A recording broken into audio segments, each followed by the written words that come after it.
مصیبتوں کے وقت جنہوں نے کہا انا للہ و انا الیہ راجعون، رب تعالیٰ فرماتا ہے رسول انہیں بشارت دے دیجیے۔ کس بات کی بشارت، کس بات کی خوشخبری؟ اولئک علیہم صلوات من ربہم ورحمہ واولئک هم المہتدون۔ اللہ فرماتا ہے یہ وہ لوگ ہیں جن پر ہمیشہ اللہ کی رحمتیں اترتی ہیں۔ جنہوں نے انا للہ و انا الیہ راجعون کہا، یہ وہ لوگ ہیں جن پر اللہ تبارک و تعالیٰ کی طرف سے ہر وقت رحمتیں اترتی ہیں، اور یہی لوگ ہدایت پائے ہوئے ہیں، یہی لوگ ہدایت والے لوگ ہیں۔ اس پوری آیت کے اعتبار سے اگر میں آپ کو بتاؤں تو پتہ یہ چلے گا، ریزلٹ اس کا یہ ہے کہ مصیبتوں کے وقت صبر کرنا یہ ہدایت۔ ہدایت اگر آپ ہدایت پر ہیں یا نہیں یہ دیکھنے کے لیے مصیبتوں کے وقت ہی آپ کو دیکھا جائے گا۔ گھر میں کسی کا انتقال ہو جائے اور پھر دیکھا جائے گا کہ تمہاری زبان سے الفاظ کیا کیا نکلتے ہیں، تم شکایتیں کن کن باتوں کی کرتے ہو، پھر دیکھا جائے گا ہدایت پر ہو یا گمراہ ہو۔ ایک روایت میں یہ بھی ہے کہ جب کسی کے بچے کا یا کسی کے بھائی کا یا باپ کا انتقال ہوتا ہے گھر میں، تو جنازہ اٹھانے سے پہلے ہی وہاں ایک فرشتہ آتا ہے۔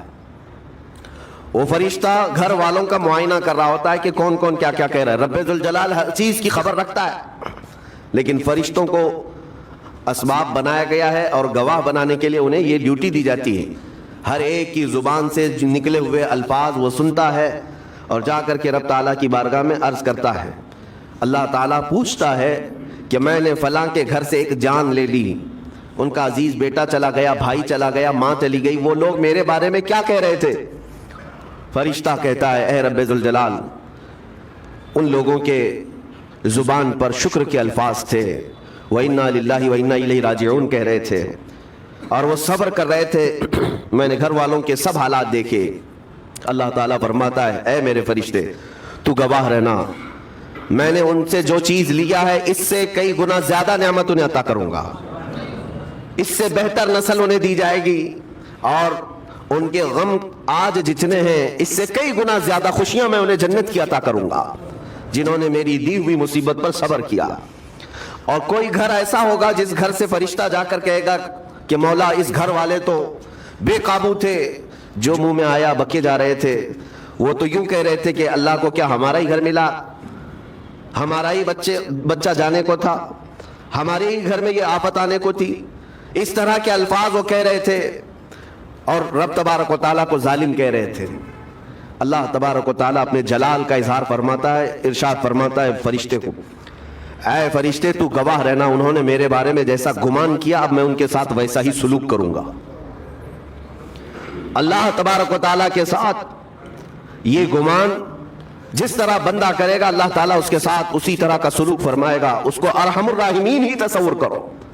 ہمیشہ رب تبارک و تعالیٰ مہربان ہے اور مہربان ہی اس کی طرف گمان کرنا بھی چاہیے مومن کو۔ انشاءاللہ العزیز مہربانی ہوگی، اور بلکہ دلوں کا قرار اور سکون بھی رب تعالیٰ ہی عطا کرتا ہے۔ اے میرے عزیزوں، یہ تمہیدی باتوں کے بعد میں اب عرض کرنا چاہتا ہوں، محرم الحرام کے مہینے میں کربلا کے واقعات سنتے ہی رہتے ہیں۔ میرے عزیزوں، ہم بچپن سے لے کر اب تک ہر سال کربلا میں ہونے والے عظیم حادثے کو سنتے بھی آ رہے ہیں۔ 14 صدیوں گزر جانے کے بعد بھی اس واقعے کو یاد کرتے ہیں تو آنکھیں بھیگ جاتی ہیں۔